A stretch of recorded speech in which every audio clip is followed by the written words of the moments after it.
Hello વિદ્યાર્થી મિત્રો, good morning. કેમ છો? મજામાં? મજામાં જ હોય. કેવો રહ્યો કાલનો દિવસ? ઓકે, કાલે તમે ખૂબ જ સરસ રીતે બધા જ વિષયનો અભ્યાસ કર્યો હશે અને મંથલી પરીક્ષા આવી રહી છે તો એના માટેની પણ તમે તૈયારી કરતા હશો.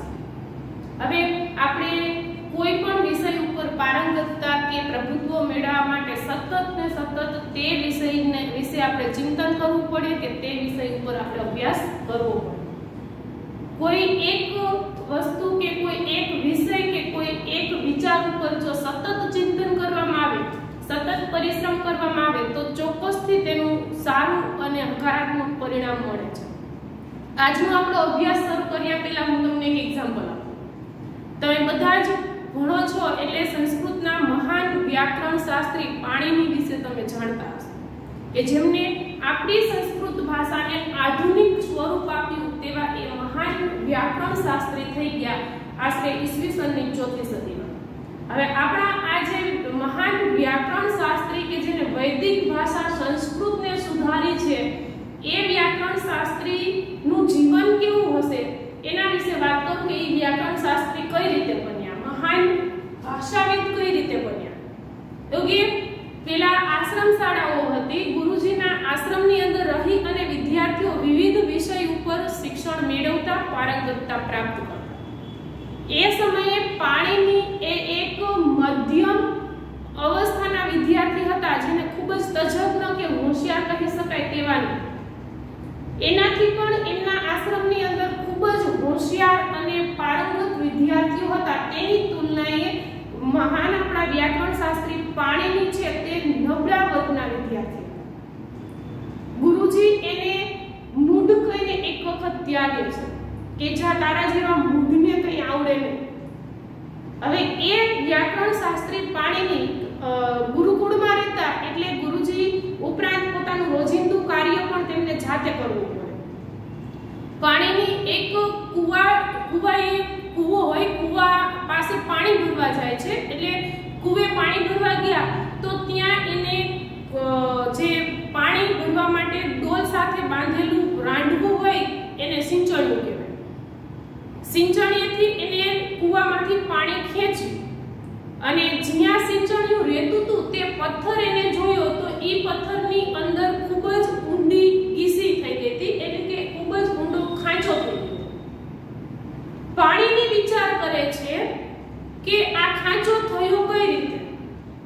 ફરી વખત એને પાણીની ડોલ છે તે કૂવામાં નાખી રાંડવા દ્વારા સિંચણિયા દ્વારા ફરી વખત એને સિંચણિયાથી ડોલને બહાર ખેંચી તો એને સમજાઈ ગયું કે જે જગ્યાએ ઈ પથ્થર ઉપર જે સિંચણિયું સતત ઘસાય છે ઈ ઘર્ષણના કારણે એ પથ્થરની અંદર ખાંચ પડી ગઈ છે.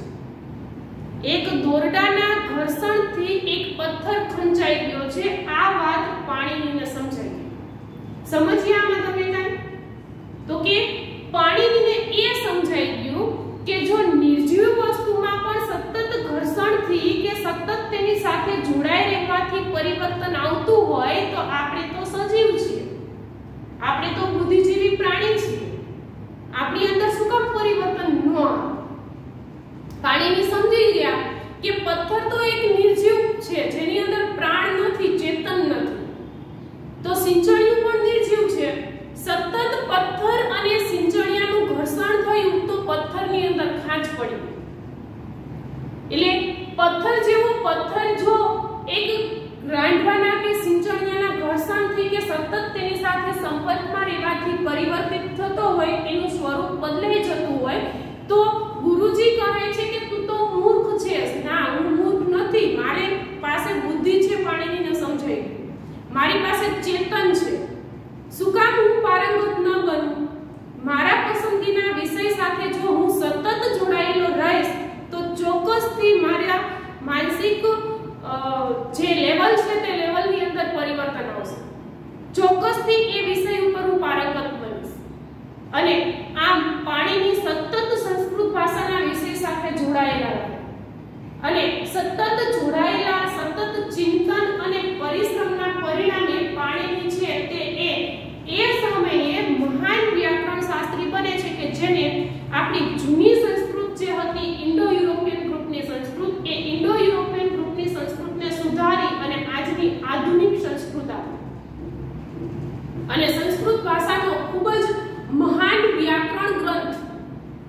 ફર્સ્ટ અધ્યાય તરીકે ઓળખાય છે કે જેની અંદર સંસ્કૃત ભાષાના તમામ પ્રશ્નોનો જવાબ મળી જાય। આવો વ્યાકરણ ગ્રંથ છે તે પાણિનીય રચ્યું। હવે વિચાર કરો કે જે એક સમયે ગુરુજી માટે મૂર્ખ વિદ્યાર્થી હતો એ જ વિદ્યાર્થી સતત પરિશ્રમથી જો એક મહાન વ્યાકરણ શાસ્ત્રી બની શકતા હોય અને ખૂબ જ મહાન એવો વ્યાકરણ ગ્રંથ અષ્ટાધ્યાયી લખી શકતા હોય તો આપણે પણ માણસ છે, આપણી પાસે પણ બુદ્ધિ છે, આપણી પાસે પણ ચેતન છે, આપણે પણ સજીવ છીએ, તો આપણે શા માટે પારંગત ન બનીએ? પણ એના માટે જરૂર પડે છે એક પરિશ્રમની, મહેનતની અને સતત ચિંતનની। સતત અધ્યયન કરવાથી, અધ્યયન એટલે અભ્યાસ, કોઈ પણ વિષયનો સતત અભ્યાસ કરવાથી ચોક્કસથી તે વિષય ઉપર આપણે આવડત છે કે કુશળતા છે તે પ્રાપ્ત કરી શકીએ છીએ। પછી તે હાઉસવાઈફ માટે ઘરકામ હોય કે રસોઈ હોય, વિદ્યાર્થીઓ માટે પોતાના અભ્યાસની અંદર લેવાતા વિષયો હોય કે એક બિઝનેસમેન માટે પોતાનો બિઝનેસ હોય, દરેકને પરિશ્રમ, મહેનત અને સતત અધ્યયનની જરૂર પડે છે અને સતત અધ્યયન દ્વારા ચોક્કસથી આપણે એ વિષય કે એક કામ ઉપર કુશળતા અને કૌશલ્ય પ્રાપ્ત કરી શકીએ છીએ। તો મને એવી આશા છે કે આપણે પણ બધા સતત પરિશ્રમ કરીશું, મહેનત કરીશું। આજે આ પરિસ્થિતિની અંદર આપણે જ્યારે વિડિયો કોન્ફરન્સથી ભણતા હોઈએ છીએ કે વિડિયો દ્વારા અભ્યાસ કરતા હોઈએ છીએ ત્યારે પરિશ્રમની વધુ જરૂર પડે છે, કારણ કે અહીં આપણી જે અધ્યયન પ્રક્રિયા છે તે દ્વિધ્રુવી ન રહેતા એક ધ્રુવી રહે છે કે તમે બધા મારી સામે ફેસ ટુ ફેસ બેઠા નથી। હું એકલી તમને અહીં અભ્યાસ કરાવું છું, મને માનસ પટ ઉપર ચોક્કસથી એવો વિશ્વાસ છે કે તમે બધા મને જોઈ રહ્યા છો, સમજી રહ્યા છો, પણ આપણે બંનેની અહીં હાજરી નથી। એવા સંજોગોની અંદર આપણા મનની અંદર ઉદ્ભવતા પ્રશ્નનો જવાબ ડાયરેક્ટલી આપણને ટીચર પાસેથી નહીં મળે, તો એના માટે વિડિયો એક બે વખત જોવો પડશે, વધુ ગહનતાથી સમજવો પડશે અને આપણા મનમાં ઉદ્ભવેલા જે પ્રશ્નો છે તે પ્રશ્નોનો અધ્યયન અને અભ્યાસ દ્વારા ઉકેલ મેળવવાનો પ્રયત્ન કરવો પડશે, તો મહેનત વધી જાય છે અને આ પરિસ્થિતિની અંદર આપણી પાસે બીજો કોઈ વિકલ્પ તો છે જ નહીં। તો બધા જ ખૂબ જ સારી રીતે અભ્યાસ કરશો અને ખૂબ જ સારી રીતે મંથલી ટેસ્ટ આપશો તેવી અપેક્ષા સાથે આજે આપણે આપણો અભ્યાસ શરૂ કરીએ। આજનો ટોપિક આપણે શરૂ કરીએ। ગઈકાલે આપણે પ્રકરણ 3 ની અંદર નૂતન વિશ્વ તરફ પ્રયાણ ભાગ 1 ની અંદર બે મુદ્દાનો અભ્યાસ કર્યો। આપણે પ્રથમ વિશ્વયુદ્ધની થોડીક રૂપરેખાને ઝાંખી કરી અને પ્રથમ વિશ્વયુદ્ધ પછી જે વૈશ્વિક પ્રવાહો અસ્તિત્વમાં આવ્યા કે પ્રથમ વિશ્વયુદ્ધ પછી અને બીજા વિશ્વયુદ્ધ પહેલા જે ઘટનાઓ, વૈશ્વિક ઘટનાઓ ઘટી એમાંની બે ઘટના વિશે આપણે ભણ્યા। એમાં એક હતું ઇટાલીનો ફાંસીવાદ અને બીજું હતું જર્મનીનો નાઝીવાદ। ઇટાલીમાં થયેલો ફાસિસ્ટ પક્ષ, ઉભો થયેલો ફાસિસ્ટ પક્ષ કે ફાસિસ્ટ પક્ષના સ્વયંસેવકોએ બીજા વિશ્વયુદ્ધનું વાતાવરણ સર્જવામાં પૂર્વ ભૂમિકા ભજવી છે। તો એ જ રીતે જર્મનીની અંદર ઉદ્ભવેલો નાઝીવાદ છે તે પણ બીજા વિશ્વયુદ્ધ માટેનું વાતાવરણ સર્જે છે। તો બીજા વિશ્વયુદ્ધ પહેલા અને પ્રથમ વિશ્વયુદ્ધ પછી ઘટેલી બીજી બે ઘટનાઓ છે જેના વિશે આજે આપણે ભણીશું। જેમ ઇટાલીનો ફાંસીવાદ અને જર્મનીનો નાઝીવાદ બીજા વિશ્વયુદ્ધ માટેનું એક માહોલ ઊભું કરે છે, એ જ રીતે બીજા વિશ્વયુદ્ધ માટે થોડીક ઘણી પૂર્વ ભૂમિકા જાપાનનો લશ્કરવાદ પણ ભજવે છે। બીજા વિશ્વયુદ્ધ માટેનું થોડીક તૈયારીઓ કે બીજા વિશ્વયુદ્ધ માટેનું વાતાવરણ સર્જવામાં જાપાનનો લશ્કરવાદ પણ કઈ પાછો નથી પડતો। જેમ ઇટાલીનો ફાંસીવાદ એક ફાસિસ્ટ પક્ષની સત્તા હતી, જર્મનીનો નાઝીવાદ જેમ નાઝી પક્ષની સત્તા ધરાવતો હતો, એવી જ રીતે જાપાનનો લશ્કરવાદ લશ્કરી સત્તા ધરાવતો। આપણે બધા જાણીએ છીએ કે ઈસવીસન 1914 ની અંદર જે પ્રથમ વિશ્વયુદ્ધ થયું તે પ્રથમ વિશ્વયુદ્ધની અંદર જાપાન પણ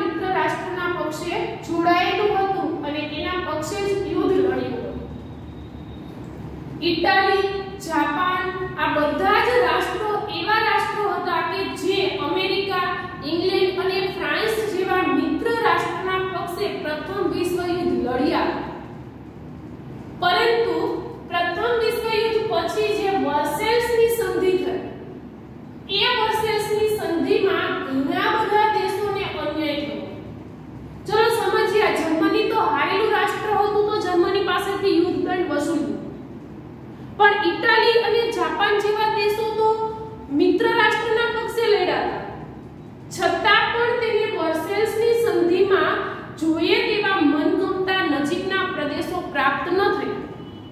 જેમ ઇટાલી સાથે અન્યાય કર્યો ઇંગ્લેન્ડ અને ફ્રાન્સે, એવી જ રીતે જાપાન સાથે પણ ઇંગ્લેન્ડ અને ફ્રાન્સે અન્યાય કર્યો.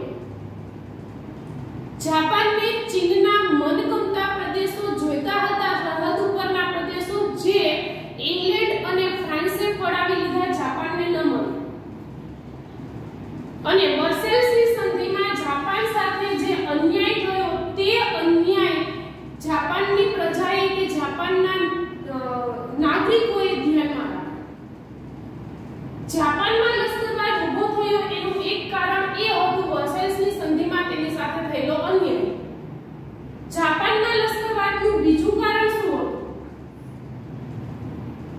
તો કે વોશિંગ્ટનની અંદર જ્યારે પરિષદ ભરાય છે ત્યારે તે પરિષદની અંદર અમેરિકા અને ઇંગ્લેન્ડ જાપાનને 35% નૌકાદળ રાખવાની દરખાસ્ત કરે છે. જાપાન, ઇંગ્લેન્ડ અને અમેરિકાનું 35% થી વધારે નૌકાદળ ન રાખી શકે આવી દરખાસ્ત જાપાને કમને સ્વીકારવી પડે છે. જાપાનની ઈચ્છા નહોતી કે તે આ દરખાસ્તનો સ્વીકાર કરે, પરંતુ આ દરખાસ્તને ફરજિયાતપણે જાપાને સ્વીકારવી પડી, કેમ કે એ સમયે ઇંગ્લેન્ડ અને અમેરિકા સંયુક્ત રાષ્ટ્ર સંઘના કાયમી સભ્યો હતા અને એ કાયમી સભ્યની હુકુમત અનુસાર જાપાને કરવું પડતું.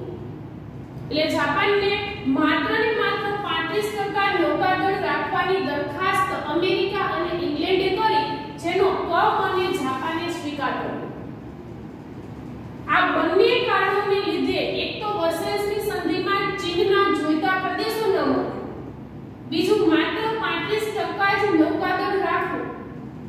આ બંને કારણોના લીધે જાપાનનો યુવા વર્ગ નારાજ થયો. જાપાનના યુવા વર્ગને હવે જાપાનની સરકાર પર વિશ્વાસ ન રહ્યો. એમાં પાછું એક ત્રીજું કારણ ઉમેરાયું અને એ ત્રીજું કારણ હતું કે સખાલિન અને સાઇબિરિયાના ટાપુઓનો જાપાને ત્યાગ કરવો પડ્યો. જાપાન પાસે જે સખાલિન અને સાઇબિરિયાના ટાપુઓ હતા, એ ટાપુઓ અન્ય મિત્ર રાષ્ટ્ર ઇંગ્લેન્ડ અને ફ્રાન્સને આપી દેવા પડ્યા. હવે જાપાન પાસે મળેલા જે ટાપુઓ હતા કે જે પ્રદેશો હતા તે પણ ન રહ્યા. આ ત્રણેય કારણોસર જાપાનનો યુવા વર્ગ નારાજ થાય છે કે જેને જાપાનની પ્રવર્તમાન એટલે કે તે સમયની સરકાર ઉપર વિશ્વાસ ન રહ્યો. તે સમયના સમ્રાટ ઉપર જાપાનના યુવાનોને વિશ્વાસ હતો નહીં. કારણ તો કે એક તો વર્સેલ્સની સંધિમાં જાપાન સાથે અન્યાય થયો તો જાપાનની સરકાર કંઈ જ ન કરી શકી. બીજું, અમેરિકાએ જાપાનને માત્ર 35% નૌકાદળ રાખવાની દરખાસ્ત કરી તો પણ જાપાનની સરકાર, તે સમયની સરકાર કંઈ જ ન કરી શકી. અને જાપાને સખાલિન અને સાઇબિરિયાને છોડી દેવા પડ્યા તો પણ જાપાનની સરકાર કંઈ જ ન કરી શકી. પરિણામ સ્વરૂપે જાપાનનો યુવા વર્ગ નારાજ થયો. અને એ જ અરસામાં બરોબર જાપાનમાં ચૂંટણી થઈ અને એ સમય હતો અંદાજે ઈસવીસન 1924-25. એ જ અરસામાં જાપાનની અંદર ચૂંટણી થાય છે અને આ ચૂંટણીની અંદર એક લશ્કરી પક્ષ હતું કે જે લશ્કરી શાસનનો સ્વીકાર કરતો. જાપાનના મોટા ભાગના લોકોએ ચૂંટણીમાં લશ્કરી શાસનને બહુમતી આપી. લશ્કરી પક્ષને બહુમતી મળી એટલે જાપાનમાં લશ્કરી શાસન ઊભું થયું. લશ્કરી શાસન એટલે શું? તો કે લશ્કરના કમાન્ડો, લશ્કરના જે ઉપરી અધિકારી જેમ આજે પાકિસ્તાનમાં છે।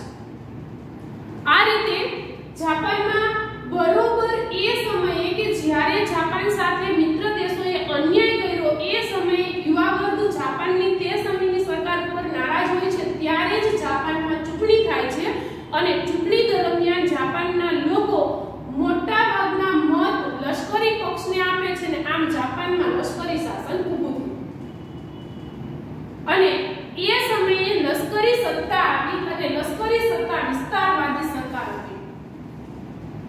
લશ્કરી સત્તા એ કે લશ્કરી શાસને જાપાનમાં વિસ્તારવાદી નીતિને અમલમાં મૂકી। જાપાનની નવી આવેલી લશ્કરી સરકારે વિસ્તારવાદ વધારવા માટે પ્રદેશવાદ અને સામ્રાજ્યવાદનો દોર છૂટો મૂક્યો। નવી રચાયેલી લશ્કરી સરકારે હવે ઘણા બધા કામ ઉકેલવાના લશ્કરી સત્તા કે લશ્કરી શાસન દરમિયાન ત્યાં તે સમયની લશ્કરી સરકારને ધ્યાનમાં હતું કે જાપાનને રાષ્ટ્રસંઘમાં કાયમી સભ્ય પદ ન મળ્યું।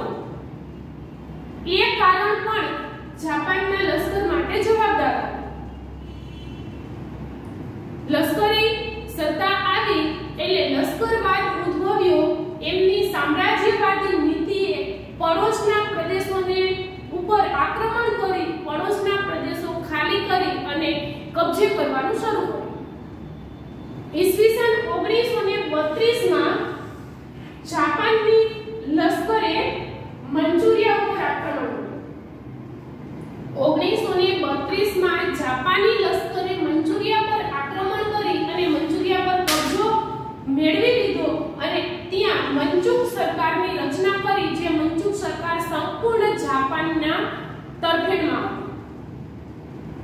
એટલે હવે 1932 માં જાપાને મંચુરિયા પડાવ્યું। ત્યાર પછી તો જાપાને કોરિયા, મંગોલિયા, સાન્ટુ અને ચીન પર પણ વિજય મેળવ્યો। ચીનના કેટલાક પ્રદેશો સાન્ટુ, મંગોલિયા અને કોરિયા આ બધા જ પ્રદેશો ઉપર આક્રમણ કરી એને કબજે કર્યા અને ત્યાં જાપાની સરકારનું શાસન સ્થાપી દીધું, લશ્કરી શાસન સ્થાપી દીધું। ધીમે ધીમે જાપાનના પડોશી પ્રદેશો જાપાનના કબજે આવવા લાગ્યા। પછી જાપાને નક્કી કર્યું કે ઇંગ્લેન્ડ અને ફ્રાન્સ સાથે જો દુશ્મનાવટ કાઢવી હોય, કારણ કે જાપાન આના પક્ષે પ્રથમ વિશ્વયુદ્ધ લડ્યું હતું, છતાં ઇંગ્લેન્ડ અને ફ્રાન્સ જાપાનને મનગમતા પ્રદેશો નથી આપતું, એટલે જાપાનના લોકોને ઇંગ્લેન્ડ અને ફ્રાન્સ ઉપર રોષ હતો અને એની દુશ્મનાવટ કાઢવી હોય તો જાપાનના લશ્કરને ખ્યાલ હતો કે જર્મની, ઇટાલી સાથે સંબંધ સુધારવામાં આવે તો ઇંગ્લેન્ડ અને ફ્રાન્સને હરાવી શકે। એટલે જાપાને મંચુરિયા, કોરિયા, મંગોલિયા, સાન્ટુ અને ચીનના કેટલાક પ્રદેશો ઉપર વિજય મેળવીને તેને કબજે કર્યા। પછીનું કામ જાપાને શું કર્યું તો કે જર્મની અને ઇટાલી સાથે સંબંધ સુધારવાનું કર્યું। હવે જાપાન જર્મની અને ઇટાલીને પોતાના મિત્ર બનાવે છે। જેવા જર્મની અને ઇટાલી જાપાનની તરફેણમાં આવે છે કે તેના મિત્ર બને છે, એટલે જાપાન રાષ્ટ્રસંઘમાંથી નીકળી જાય છે 1933 માં। હવે જાપાન 1933 માં રાષ્ટ્રસંઘનો ત્યાગ કરે છે અને જર્મની, ઇટાલીના ધરી ગ્રુપમાં જોડાય છે। એટલે જે ધરી રાષ્ટ્રોમાં એક સમયે માત્ર જર્મની અને ટોક્યો બે જ હતા, એમાં ઇટાલી જોડાયું અને ચોથું રાષ્ટ્ર જોડાયું જાપાન। 1933 માં જાપાન સંયુક્ત રાષ્ટ્રસંઘમાંથી નીકળી જાય છે અને ધરી પ્રદેશોમાં એટલે કે જર્મની, ઇટાલી અને ટોક્યો સાથે મિત્રતા બાંધી અને ધરી રાષ્ટ્રોમાં જોડાઈ જાય છે। ત્યાર પછી જે લશ્કરી શાસનના સમ્રાટ તરીકે મેઈજી હતા, એ મેઈજીનો સમય પૂરો થાય છે અને ગાદી ઉપરથી દૂર જાય છે અને એ ગાદી ઉપર નવા સમ્રાટ આવે છે, જે સમ્રાટનું નામ હતું હિરોહિટો। 1936 માં ફરી વખત ચૂંટણી થાય છે। ફરી વખત લશ્કરી સત્તા ઉપરથી મેઈજી દૂર થાય છે અને સમ્રાટ હિરોહિટો પણ એક નંબરના સામ્રાજ્યવાદી સમ્રાટ હતા. જેમ મેઇજીએ જાપાનનું સામ્રાજ્યવાદ વધાર્યું એમ જ 1936 પછી સત્તા ઉપર આવેલા સમ્રાટ હિરોહિટોએ પણ સામ્રાજ્યવાદનો દોર છૂટો મૂકી દીધો અને આ રીતે જાપાનના લશ્કરવાદે બીજા વિશ્વયુદ્ધનું વાતાવરણ સર્જ્યું. ધીમે ધીમે વિશ્વ બે ભાગમાં બટાતું ગયું. એક ભાગમાં હતું રાષ્ટ્રસંઘમાં જોડાયેલા મિત્ર દેશો તો બીજા ભાગમાં હતા ધરી દેશો. મિત્ર દેશો 24 થી પણ વધુ હતા અને ધરી દેશ માત્ર 4 હતા. પણ એ 4 ધરી દેશો એટલે કે ધરી રાષ્ટ્રો કયા તો કે જર્મની, જાપાન, ઇટાલી અને ટોક્યો. આ 4 ધરી દેશો છે તે સમગ્ર વિશ્વને ભારે પડે એટલા સામ્રાજ્યવાદી અને સંકુચિત યુદ્ધ માનસ ધરાવતા દેશો અને આ 4 ધરી દેશોની યુદ્ધ નીતિ જુઓ. 4 ધરી દેશોમાં સૌથી વધુ પ્રભાવક 3 દેશો જર્મની, ઇટાલી અને જાપાન. આ 3 દેશમાં લશ્કરવાદ, ફાંસીવાદ અને નાઝીવાદને તેમની સંકુચિત સામ્રાજ્યવાદી નીતિએ બીજા વિશ્વયુદ્ધના વાતાવરણને સર્જવામાં કોઈ જ કસર નહોતી. હવે તો સમગ્ર વિશ્વમાં અણુશસ્ત્રો તૈયાર થઈ ગયા હતા. એક દેશ બીજા દેશ ઉપર તાકીને બેઠેલા હતા. માત્ર ને માત્ર એક ચિંગારી અડે એટલે બીજું વિશ્વયુદ્ધ શરૂ થવાની તૈયારી હતી 1936 સુધી. અહીંયા સુધી સમગ્ર વિશ્વનું એક વાતાવરણ બીજા વિશ્વયુદ્ધ માટે તૈયાર થઈ ગયું અને એ આગની અંદર ઘી મૂકવાનું કામ કર્યું વૈશ્વિક મહામંદીએ. ઈસવીસન 1929 માં સમગ્ર વિશ્વ આર્થિક મંદીમાં સપડાઈ ગયું. 1919 માં પહેલું વિશ્વયુદ્ધ પૂરું થયું. વિધિવત ડોક્યુમેન્ટરી પ્રથમ વિશ્વયુદ્ધ 1919 માં પૂરું થયું. 1919 ના પ્રથમ વિશ્વયુદ્ધ પછી દુનિયાભરના યુરોપિયન દેશોને એવો એક આશાવાદ હતો કે પ્રથમ વિશ્વયુદ્ધ પછી યુરોપિયન દેશો ઉગરી જશે. યુરોપિયન દેશોને એવી આશા હતી કે તે પોતાની આર્થિક અને સામાજિક સ્થિતિ સુધારી લેશે. પરંતુ પ્રથમ વિશ્વયુદ્ધના 10 વર્ષ પૂરા થયા, એક દશકો પૂરો થયો તો પણ આર્થિક, સામાજિક અને રાજકીય નીતિમાં કોઈ જ સુધારો ન થયો. કારણ કે પ્રથમ વિશ્વયુદ્ધની અંદર મોટા ભાગના દેશોએ ખુલ્લેઆમ ખર્ચો કરી નાખ્યો. ઉદ્યોગ, ધંધા, વ્યવસાય, વેપાર બંધ કરી અને લોકો પ્રથમ વિશ્વયુદ્ધમાં જોડાઈ ગયા. આર્થિક રીતે દરેક દેશને, પછી તે ઇંગ્લેન્ડ હોય, અમેરિકા હોય, ફ્રાન્સ હોય, જર્મની હોય, ઇટાલી હોય, કોઈ પણ દેશ હોય, જેટલા દેશ પ્રથમ વિશ્વયુદ્ધમાં જોડાયા હતા દરેકે દરેક દેશને આર્થિક નુકસાન થયું હતું, સાથે સાથે જાનહાનિ પણ થઈ હતી અને લશ્કરી નુકસાન પણ થયું. મોટી માત્રામાં સૈનિકોનો બલિદાન આપ્યું હતું. મોટી માત્રામાં આર્થિક ખર્ચ થયો હતો શસ્ત્રો બનાવવા માટે અને દેશના વેપાર ધંધા બંધ થઈ ગયા. આટલું આર્થિક નુકસાન થયું હતું જેની કર એક દશકે પણ ન વળે. 1929 સુધીમાં દુનિયાના દેશોને એવી આશા હતી કે તે કર વાળી લેશે એટલે કે આર્થિક સ્થિતિ સુધારી લેશે, પણ જેમાં કોઈ જ સુધારો થયો નહીં. અને એવામાં જ 24 ઓક્ટોબર 1929 ના દિવસે અમેરિકાની એક શેર બજાર છે, જે શેર બજારનું નામ છે વોલ સ્ટ્રીટ શેર બજાર. દુનિયાની મોટામાં મોટી તે સમયની શેર બજાર. શેર શું છે તો તમને ખ્યાલ જ હશે. હવે દુનિયાના 24 ઓક્ટોબર 1929 ના દિવસે અમેરિકાની વોલ સ્ટ્રીટ શેર બજારની અંદર ઢગલાબંધ શેર વેચાવાયા. અને જ્યારે કોઈ પણ વસ્તુનો ફુગાવો જથ્થો બજારમાં વધી જાય એટલે એમના ભાવ એકાએક ઘટી જાય. જે વસ્તુનો જથ્થો બજારમાં ઓછો હોય તે વસ્તુના ભાવ ઊંચા હોય. અમેરિકાની મોટામાં મોટી શેર બજારમાં ઢગલાબંધ શેર વેચાવા આવ્યા એટલે એકાએક શેરના ભાવ ઘટી ગયા. પરિણામ સ્વરૂપે સમગ્ર દુનિયાની શેર બજારમાં મંદી આવી. તમે વિચાર કરો કે અમેરિકાની શેર બજારમાં ઢગલાબંધ શેર કેમ વેચાવા આવ્યા હશે?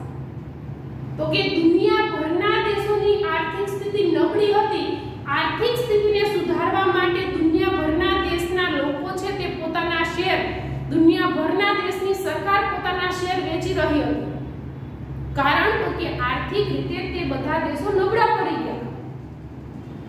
એટલે દુનિયાભરના દેશો પોતાના શેર વેચી રહી હતી, એટલે ઢગલાબંધ ફુગાવો શેરનો વોલ સ્ટ્રીટ શેર બજારની અંદર થયો અને પરિણામ સ્વરૂપે એકાએક શેરના ભાવ ગબડી ગયા. આસમાને જે શેરના ભાવ હતા એ તળિયા અને શેર બજારમાં આવેલા આ સંકટને તે સમયના આર્થિક અર્થશાસ્ત્રીઓએ સંકટનું નામ આપી દીધું વોલ સ્ટ્રીટ સંકટ.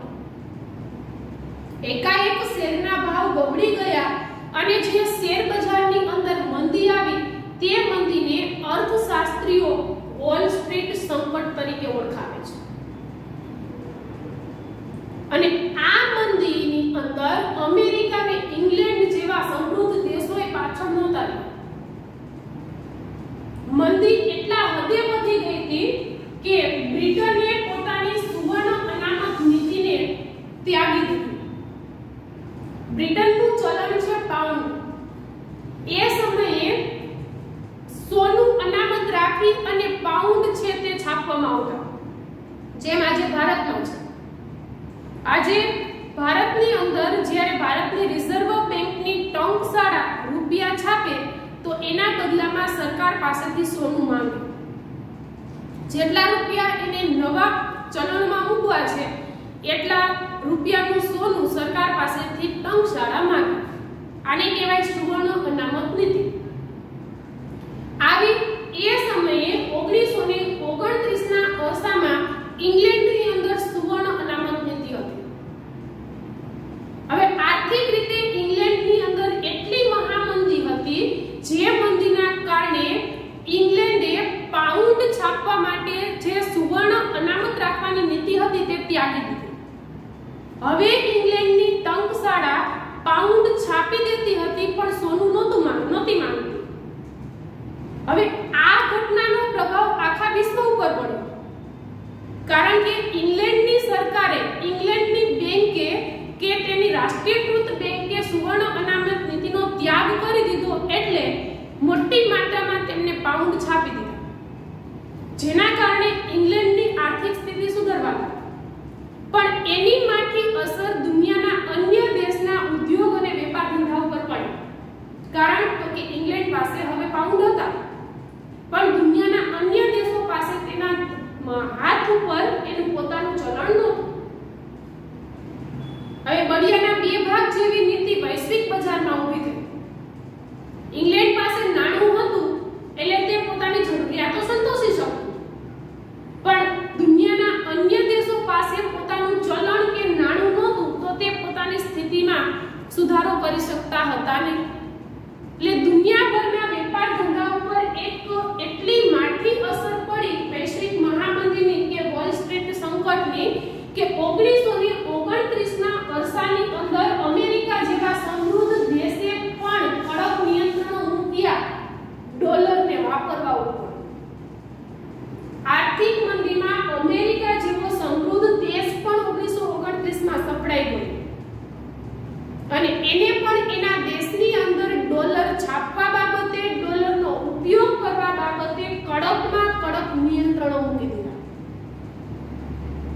અને આ બધી જ બાજુથી જ્યારે આર્થિક મંદીએ ઘેરો લીધો ત્યારે આખી દુનિયાનો જે વૈશ્વિક વ્યાપાર કે વૈશ્વિક ઉદ્યોગો હતા એ વૈશ્વિક વ્યાપાર છે તે ઘટીને અડધો થઈ ગયો. 50% જ વેપાર હતો. મંદીની અંદર આપણે બધા જાણીએ છીએ કે આર્થિક ચક્ર નબળું પડી જાય છે. હવે આ વૈશ્વિક મહામંદીમાં જો અમેરિકા જેવા સમૃદ્ધ દેશને ટક્કો લાગતો હોય, ઇંગ્લેન્ડ જેવા સમૃદ્ધ દેશને પણ જો સુવર્ણ અનામત નીતિનો ત્યાગ કરવો પડતો હોય તો દુનિયાના અન્ય આર્થિક રીતે નબળા દેશોની સ્થિતિ શું હશે વિચાર કરો. અને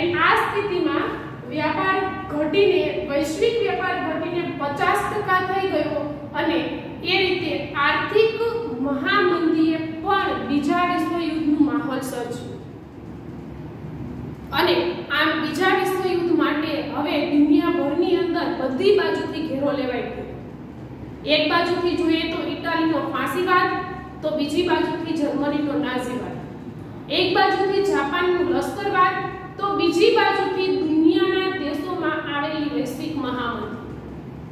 આ ચારે ચાર ઘટનાઓએ બીજા વિશ્વયુદ્ધની પૂર્વ ભૂમિકા તૈયાર કરી અને આમ બીજા વિશ્વયુદ્ધ માટે વિશ્વ ફરી એક વખત તૈયાર થયું